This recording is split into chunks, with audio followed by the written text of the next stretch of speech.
Hi കൂട്ടുകാരെ, എൻ്റെ എല്ലാ പ്രിയപ്പെട്ട കൂട്ടുകാർക്കും പുതിയൊരു അടിപൊളി വീഡിയോയിലേക്ക് സ്വാഗതം. കേൾക്കുന്ന കഥകളൊക്കെ ഇഷ്ടപ്പെടുന്നുണ്ടല്ലോ അല്ലേ? അഭിപ്രായങ്ങളൊക്കെ കമൻ്റായിട്ട് അറിയിച്ചേക്കണേ. കേൾക്കുന്ന കഥകൾ ഇഷ്ടപ്പെടുന്നത് ഒന്ന് ലൈക്ക് കൂടി ചെയ്തേക്കണം കേട്ടോ. അപ്പോഴേ നമുക്ക് പുതിയ കഥ കേട്ടാലോ? ഇന്ന് അടിപൊളി ഒരു കഥയായിട്ടാണ് കേട്ടോ വന്നിരിക്കുന്നത്. ഈ കഥകളുടെയൊക്കെ മുഴുവൻ ഭാഗം നമുക്ക് ടെലിഗ്രാമിൽ അപ്ലോഡ് ചെയ്യാം കേട്ടോ. അപ്പോൾ അതിനായിട്ട് എല്ലാവരുടെയും സപ്പോർട്ട് വേണം. ടെലിഗ്രാമിൻ്റെ ലിങ്ക് കൊടുത്തിട്ടുണ്ടേ, എല്ലാവരും ജോയിൻ ചെയ്തേക്കണേ. കുറേ നാളായി ഒഴിഞ്ഞുകിടന്ന അയലത്തെ വീട്ടിലേക്ക് ഇന്നലെയാണ് പുതിയ താമസക്കാർ വന്നത്. അമ്മയാണ് വിവരം പറഞ്ഞത്. വാടകയ്ക്കാണെന്ന് തോന്നുന്നു. ഒരു പ്രായം ചെന്ന മനുഷ്യനെ വീടിന് പുറത്ത് രാവിലെ കണ്ടിരുന്നു. മറ്റാരെയും കണ്ടതുമില്ല. ആരൊക്കെ ഉണ്ടെന്ന് അറിയത്തുമില്ല. പെൺപിള്ളാർ വല്ലതും ഉണ്ടോയെന്നറിയാൻ വിനു 1-2 തവണ കിണറിന് ചുറ്റും വലം വെച്ച് അപ്പുറത്തേക്കൊക്കെ ഒന്ന് എത്തി നോക്കി. ഇല്ല, ആരെയും പുറത്ത് കണ്ടില്ല. ഇനിയിപ്പോ ആ കിളവ് മാത്രമേ കാണുള്ളൂ. ആർക്കറിയാം. അവന് ജോലിക്ക് പോകാൻ സമയമായി. പെട്ടെന്ന് തയ്യാറാകാനായി പോവുകയും ചെയ്തു. വിനു ഒരു മെഡിക്കൽ റെപ്പാണ് കേട്ടോ. അത്യാവശ്യം നല്ല ബിസിനസ് ഉള്ള ഒരു ബ്രാൻഡിന്റെ റെപ്പായതിനാൽ ശമ്പളവും അലവൻസും ഒക്കെ അത്യാവശ്യം നല്ല രീതിയിൽ കിട്ടുന്നുണ്ട് അവന്. അവന്റെ പെരുമാറ്റവും ആൾക്കാരോടുള്ള ഇടപെടലും ഒക്കെ മെച്ചപ്പെടുത്താൻ ഈ തൊഴിൽ അവനെ കുറേ സഹായിച്ചിട്ടുണ്ട്. അച്ഛനും അമ്മയും അവനും കൂടിയാണ് ജീവിച്ചു പോകുന്നത്. അവന് ഒരു പെങ്ങളുണ്ട്. അവരെ കുറച്ച് ദൂരെ ഒരു പോലീസ് കോൺസ്റ്റബിളിനാണ് വിവാഹം കഴിച്ചു കൊടുത്തിരിക്കുന്നത്. അന്നും പതിവ് പോലെ 7 മണിയൊക്കെ കഴിഞ്ഞാണ് വൈകുന്നേരം വീട്ടിലെത്തിയത്. അച്ഛനും അമ്മയും തമ്മിൽ അടുത്ത വീട്ടിലെ പുതിയ താമസക്കാരെ പറ്റി സംസാരിച്ചുകൊണ്ട് TV കാണുകയായിരുന്നു. രാവിലെ കണ്ട അമ്മാവനും അയാളുടെ ഭാര്യയും മാത്രമാണത്രേ പുതിയ താമസക്കാർ. അവർക്ക് കുട്ടികളില്ലത്രേ. മാത്രമല്ല, ഭാര്യ അയാളേക്കാൾ വളരെ ചെറുപ്പമാണ് പോലും. അമ്മ അവരെ കണ്ടപ്പോഴാണ് അത്രയും അറിഞ്ഞത്. അയാളൊരു പ്രത്യേക തരക്കാരനാണ്. ആരോടും അധികം സംസാരിക്കില്ല. മാത്രമല്ല, അത്യാവശ്യം മദ്യപാനവും ഉണ്ട് പുള്ളിക്ക്. ഏതോ സർക്കാർ സർവീസിൽ നിന്നും വിരമിച്ചയാളാണ്. എന്നാലും ഒറ്റ ദിവസം കൊണ്ട് ഇത്രയും വിവരങ്ങൾ എങ്ങനെ ഒപ്പിച്ചെടുത്തു അമ്മ? വിനു ഓർത്തു. അവൻ കുളിക്കാനായിട്ട് പോയപ്പോൾ അപ്പുറത്തേക്ക് ഒന്ന് പാളി നോക്കി. ഇല്ല, ആരെയും കണ്ടില്ല. അതുപോലെ രാവിലെ 5 മണിക്ക് തന്നെ അവൻ ഉണർന്നു. നടക്കാൻ പോകാനായിട്ട് ഷൂലേസ് കെട്ടുമ്പോഴാണ് അരണ്ട വെളിച്ചത്തിൽ വിനു അസുഖമുള്ള കാഴ്ച കാണുന്നത്. അപ്പുറത്തെ വീട്ടിലെ പുറത്തെ കുളിമുറിയിൽ നിന്നും ഇറങ്ങി വീട്ടിലേക്ക് ഓടിക്കയറുന്ന ഒരു സ്ത്രീ. തോർത്തോ ലുങ്കിയോ അങ്ങനെ എന്തോ മാത്രമേ അവർ ധരിച്ചിരുന്നുള്ളൂ. മാറിന് മുകളിൽ ചുറ്റിയ തുണി മുട്ടിനൽപ്പം മുകളിൽ എത്തി നിന്നിരുന്നു. അപ്രതീക്ഷിതവും അല്പനേരത്തേക്ക് മാത്രമുള്ളതുമായിരുന്നെങ്കിലും ആ കാഴ്ച അവനിൽ എന്തൊക്കെയോ തള്ളിക്കയറ്റി. നടക്കുമ്പോഴും തിരികെ വന്ന് ഓഫീസിൽ പോകാൻ തയ്യാറാകുമ്പോഴും ഒക്കെ അവൻ്റെ മനസ്സിൽ ആ കാഴ്ച മാത്രമായിരുന്നു.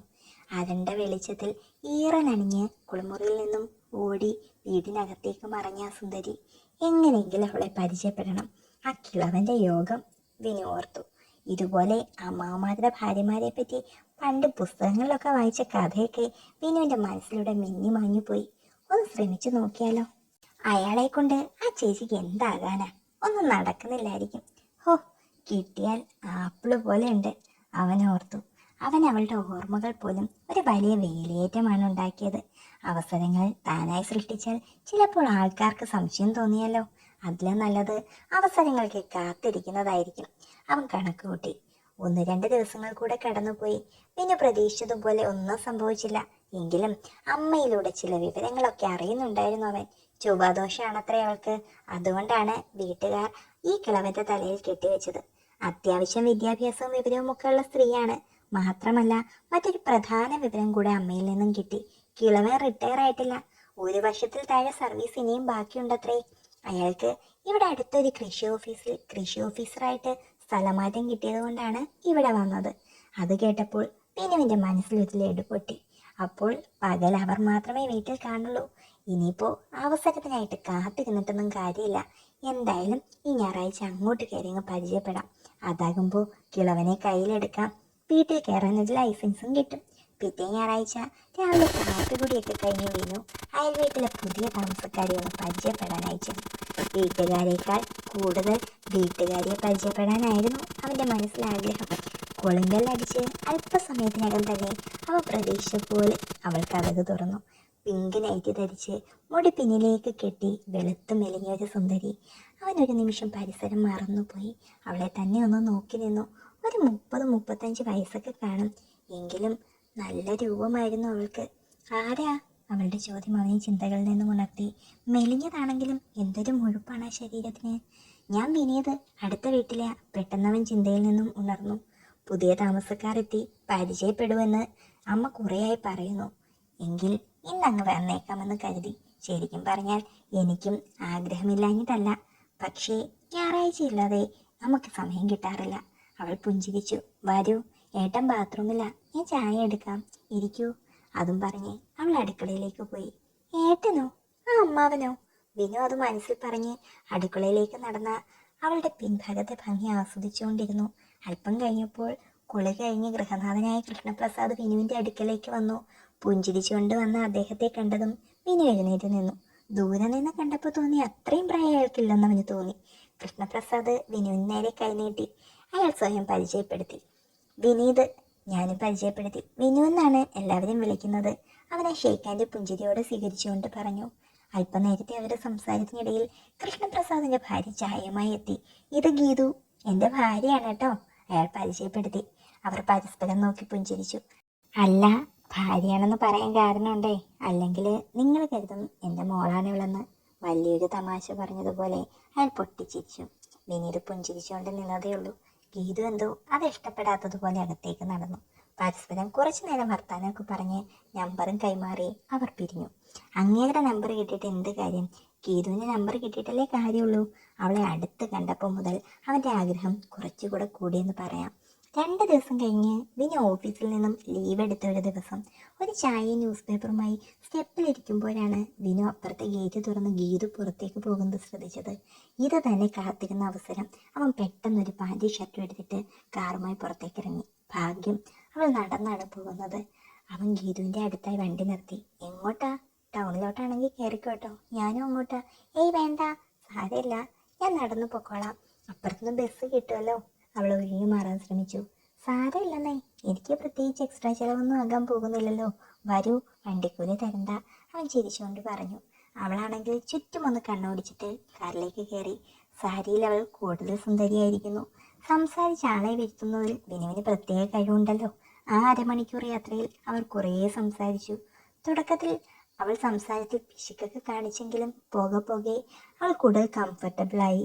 അവൻ അവളെ കംഫർട്ടബിൾ ആക്കി എന്ന് പറയുന്നതാവും ശരി. അവൾക്ക് 1-2 കടയിലൊക്കെ കയറാനുണ്ടായിരുന്നു. അവനും അവളോടൊപ്പം അവിടെ എല്ലാം കയറി ഇറങ്ങി. പരസ്പരം നമ്പറൊക്കെ കൈമാറി. ആ ദിവസത്തിന് ശേഷം ചാറ്റിങ്ങും പതുക്കെ തുടങ്ങി. ആദ്യം ഗുഡ് മോർണിംഗും ഗുഡ് നൈറ്റും അങ്ങനെ ചില ഫോർവേഡ് മെസ്സേജും ഒക്കെ ആയിരുന്നു. പതുക്കെ പതുക്കെ മെസ്സേജുകളുടെ എണ്ണം കൂടിക്കൂടി വന്നു. വിനു പ്രതീക്ഷിച്ചതുപോലെ തന്നെ അവരുടെ ജീവിതം ഒട്ടും തന്നെ തൃപ്തികരമായിരുന്നില്ല. പ്രായത്തിന്റെ വ്യത്യാസവും ഇഷ്ടങ്ങളിലെ പൊരുത്തക്കേടും അങ്ങനെ പലതും ഉണ്ടായിരുന്നു കാരണമായിട്ട്. വിനു അത് കൃത്യമായി മുതലാക്കി. പകൽ സമയങ്ങളിൽ ഫോൺ താഴെ വയ്ക്കാതെ സംസാരം തുടങ്ങി. പതിയെ പതിയെ രാത്രി കൃഷ്ണപ്രസാദ് ഉറങ്ങിയ ശേഷവും ചാറ്റിങ് തുടർന്നു. പതിയെ എല്ലാം തന്നെ അവർ കൈമാറാൻ തുടങ്ങി. ഭർത്താവിന്റെ അടുത്ത് കിടക്കുന്ന അവളെ നന്നായിട്ട് അവൻ ഉപയോഗിച്ചു. അപ്പോൾ അവന് കൂടുതൽ തൃപ്തി കിട്ടുന്നുണ്ടായിരുന്നു. 2 പേർക്കും ഫോണിൽ കൂടിയുള്ള ആ ബന്ധം തൃപ്തിയാകാതെ വന്നു തുടങ്ങി. അവൾക്കായിട്ട് അവൻ ശരിക്കും വീർപ്പുമുട്ടുന്നുണ്ടായിരുന്നു. പകലപ്പുറത്ത് പോയി ഒന്നും ചെയ്യാൻ തനിക്കാവില്ല, പിന്നെ എന്ത് ചെയ്യും? അതുകൊണ്ട് രാത്രി പോയാലോ വിനു വിചാരിച്ചു. എന്തിനും തയ്യാറായിട്ടുള്ള അവസ്ഥയിലായിരുന്നു ഗീതു അപ്പോൾ. കൃഷ്ണപ്രസാദിനെ എങ്ങനെ ഹാൻഡിൽ ചെയ്യുമെന്ന് 2 പേരും കൂടി ഒന്ന് ആലോചിച്ചു. നീ മെഡിക്കൽ റെപ്പൊക്കെ അല്ലേ വിനു? അപ്പോൾ നിനക്ക് സ്ലീപ്പിംഗ് പിൽസ് ഒക്കെ ഒപ്പിക്കാൻ എളുപ്പമല്ലേ? ഗീതുവിൻ്റെ മനസ്സിലാണ് ആ ഐഡിയ പെട്ടെന്ന് തോന്നിയത്. അവനും അത് നല്ലൊരു ഐഡിയ ആണെന്ന് തോന്നി. അങ്ങനെ അവൻ സ്ലീപ്പിംഗ് പിൽസ് ഒപ്പിച്ചു. ആരും കാണാതെ അവളെ ഏൽപ്പിക്കുകയും ചെയ്തു. അന്ന് രാത്രി തന്നെ മതിൽ ചാടാൻ വിനു തീരുമാനിച്ചു. ഗീത രാത്രി പാലിൽ ഉറക്ക ഗുളിക കലർത്തി ഭർത്താവിന് കൊടുത്തു. വിനു മതിൽ ചാടി വീട്ടിലേക്ക് കടന്നു. പിറകുവശത്തെ വാതിൽ അവനായി തുറന്നിട്ടിട്ടുണ്ടായിരുന്നു അവൾ. വാതിൽ പതിയെ തുറക്കുന്ന ശബ്ദം ഇരുട്ടിന്റെ നിശബ്ദതയിലും ഗീതു കേട്ടു. ഒരേ സമയം സന്തോഷവും എന്തെന്നില്ലാത്തൊരു പേടിയും ഒക്കെ അവൾക്ക് തോന്നി. അവൾ എഴുന്നേറ്റ് ഭർത്താവിനെ ഒന്ന് കുലുക്കി നോക്കി. ഇല്ല, അനക്കമില്ല. ഗുളിക ഫലിക്കുന്നുണ്ട്. അവൾ എഴുന്നേറ്റ് മൊബൈൽ വെളിച്ചത്തിൽ കണ്ണാടിയിലേക്കൊന്ന് നോക്കി. ചുവന്ന ലിപ്സ്റ്റിക്ക് അരണ്ട വെളിച്ചത്തിൽ ഒന്ന് തിളങ്ങി നിൽക്കുന്നു. സുന്ദരിയാണ് താൻ, പക്ഷെ ഭാഗ്യവതിയല്ല. അല്ലേ ഈ പണിക്ക് പോകേണ്ടി വരില്ലായിരുന്നല്ലോ. അവൾ എന്തോ ഓർത്തു നിന്നപ്പോഴാണ് 2 കൈകൾ പെട്ടെന്ന് അരക്കെട്ടിലൂടെ ഇഴഞ്ഞു കയറുന്നത് പോലെ അവൾക്ക് തോന്നിയത്. അവൾ ഞെട്ടി ശബ്ദമുണ്ടാക്കാൻ തുടങ്ങിയപ്പോഴേക്കും വിനു അവളുടെ വായ പൊത്തി. അങ്ങനെ അവർ പതിയെ ഒന്നാകാൻ തുടങ്ങി. അപ്പുറത്തെ മുറിയിലേക്ക് പോകാം എന്നവൾ ഇടയ്ക്ക് അവൻ്റെ കാതിൽ പറഞ്ഞു. പക്ഷേ അവനത് കേൾക്കാതെ അവളെ പിടിച്ചടക്കി. അവൾ തടയും മുമ്പ് തന്നെ അവൻ്റെ കൈകൾ അവളുടെ ഉടുപ്പിലേക്ക് കയറി.